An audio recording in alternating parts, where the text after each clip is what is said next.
Ndagushimiye kuba unteze amatwi hano ku Rumuri TV 250. Guys, tugiye kurebera hamwe inyamaswa z'inkazi ziba hano mu gihugu cy'u Rwanda. Guys, u Rwanda rufite pariki zitandukanye zirimo inyamaswa nyinshi z'inkazi ziba mu mashyamba no mu save, zimwe ziboneka cyane muri Akagera National Park, Volcano National Park na Nyungwe National Park. Dore zimwe mu nyamaswa zikomeye cyane hano z'inkazi mu Rwanda, abantu bose batinya ariko bagakunda kureba ibigwi ibyazo uko zihiga cyangwa se uburyo bumwe zibaye. Guys, ndakwibutsa gukanda subscribe, udukandire like kuko ni ibintu bigeza cyane biraza kudufasha. Niba ushaka kuza ukurikirana video zacu umunsi ku wundi, dukandire like, udukandire subscribe, udufungurire ako kazogera kugira ngo ikiganiro dukoze ntikijye kiguci. Guys, reka tuje ku nyamaswa ya mbere. Ku mwanya wa mbere tuzaza gusangaho intare. Lion ni imwe mu nyamaswa z'inkazi cyane hano mu Rwanda, zizwi nk'umwami w'ishyamba kandi irihuta cyane mu guhiga izindi nyamaswa. Ku mwanya wa kabiri tuzaza gusangaho inyamaswa nini cyane iba ku mazi cyangwa se ikaba no mu ishyamba, inzovu. African bush elephant ni inyamaswa nini cyane kandi ku butaka, nubwo akenshi iba ituje, ishobora guteza akaga iyo yarakaye, ikaba yarya izindi inyamaswa cyangwa se arimo kurandura ibiti muri rusange. Ku mwanya wa gatatu tuzaza gusangaho ingona ariyo Nile crocodile, iba mu mazi kandi ifite imbaraga nyinshi, ishobora gufata inyamaswa cyangwa abantu begereye amazi, bityo ikabasha kuba yabarya. Ku mwanya wa kane tuzaza gusangaho inyamaswa imbi cyane ihiga nijoro ariyo ingwe, leopard. Ni inyamaswa yihuta kandi ikunda guhiga nijoro, ifite imbaraga zo gufata izindi inyamaswa nini cyane harimo inka, imbogo, iza kuzitungura nijoro ikaba yazirya.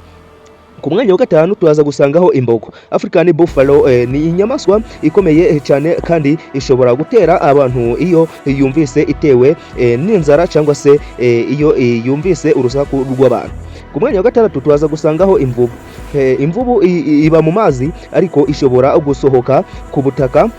Ni imwe mu nyamaswa zica abantu benshi muri Afurika cyangwa se hano mu gihugu cy'u Rwanda, ariko impamvu hano mu gihugu cy'u Rwanda itica abantu, hariho ubwirinzi, hariho uruzitiro. Ku mwanya wa karindwi tuzaza gusangaho inyamaswa mbi cyane, impyisi. Impyisi ndagira ngo mwese murayizi, abantu bavutse mu mwaka w'igihumbi 1993 za 1992. Abenshi murayizi impyisi zakundaga kugaragara mu mashyamba agiye atandukanye hano mu Rwanda, ariko nyuma yuko leta y'u Rwanda izubakira ibisasiro byabyo, ariko ubu zikaba zibereye muri parike. Impyisi rero ni inyamaswa zifite imbaraga zo guhiga no kurya ibisigazwa by'izindi inyamaswa, kuba yarya n'abantu cyangwa se abana. Abantu nabo zirabakunda cyane, ngo umuntu burya agira inyama iryoha. Ku mwanya wa munane tuzaza gusangaho inzoka y'inkazi, black mamba, niko bayita black mamba. Ni imwe mu nzoka zifite uburozi bukomeye cyane muri Afurika muri rusange no ku isi yose.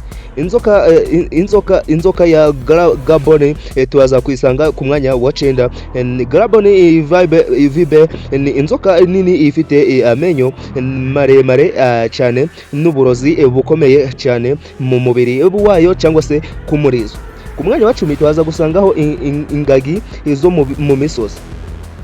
Mountain gorilla ziboneka cyane muri Volcano National Park, nubwo akenshi zituje, zishobora kurwana cyane iyo yuzumvise zibangamiwe n'umutekano zawo.